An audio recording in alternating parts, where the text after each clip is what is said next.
Кашель – это защитная реакция организма на микробы, мокроту, слизь. И от всего этого надо как можно быстрее избавляться. И сегодня я приведу вам простой бабушкин рецепт от кашля, который достаточно легко приготовить в домашних условиях.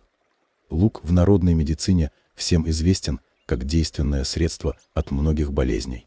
Для приготовления лечебной смеси надо мелко нарезать крупную фиолетовую луковицу, добавить 200 грамм сахара, залить 1 литром воды.